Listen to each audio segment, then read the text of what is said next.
I have 3 questions for you. And imagine that all of those scenarios are in a situation where nobody's watching and you're all by yourself. Scenario 1, we all know this. We've been here. Scenario number 2, and it's really windy. Last scenario, you can also replace the push-ups by, I don't know, miles of kilometers worth of running. In every one of those 3 situations, there is some tension. Tension between what gives you immediate relief or satisfaction, or delayed gratification, or I would say a long-term satisfaction.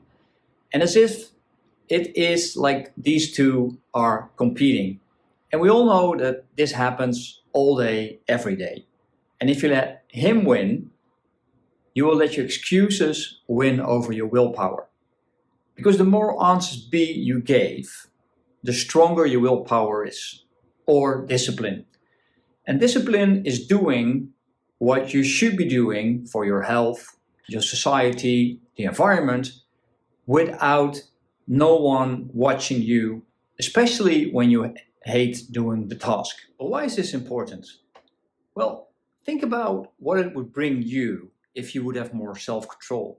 What would you like to change? Is it a particular fitness goal, a weight goal, perhaps business success, or something else? Whatever it is you're not getting right now, my assumption is that with more willpower or discipline, you will be able to get it. So there's been done a lot of research about how influential discipline is to somebody's success in life. And there are many studies. And I think everybody agrees that discipline is the single most important muscle to get things done. And therefore you need to train it because it sets you up for success throughout life. So the 3 questions and situation I described seem quite simple. But people who are successful actually regard every situation as a situation, be it small or big. They go about it in the same way. Because if you would not, for instance, pick up the wrapper or get your shoes where they belong in that small setting, that means you're letting your devil win. You let your excuses triumph over your willpower. And people who are successful actually take every opportunity to demonstrate willpower. So they will go and chase that wrapper, and they will pick up the shoes even when they're tired, because the small things matter, because it will actually tell you how you deal with the bigger things. So let me give you an example. When I started my own business, I was there all by myself, and it was not like that customers would pick up the phone and call me. I had to call them, and it was, early days. So it was very old school, picking up the phone, cold calling.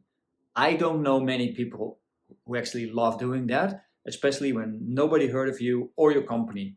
So you're running into a lot of no's, or people just hanging up on you, and it's not, I would say, the greatest experience you can have, especially when you just started your business. But I knew that if I would not produce results, I would be out of business, within a week or so. I needed to build a pipeline. So every single day, 9 a.m., I would take an hour and a half every day, day in, day out, working on a pipeline. And it meant dialing out for an hour and a half to people who never heard about me, try to get the right people on the phone and persuade them to have a one-to-one meeting face-to-face. So eventually it produced the results, but it took me a lot of grit and determination. Imagine everything you could achieve if you would have a stronger willpower. So here's the challenge. As of now, let your willpower win from your excuses. Put the angel in favor every single time and start with the smaller things. So clean up after yourself. Put those shoes in the hallway where they belong before you hit the couch. Do the dishes right after the meal and don't procrastinate.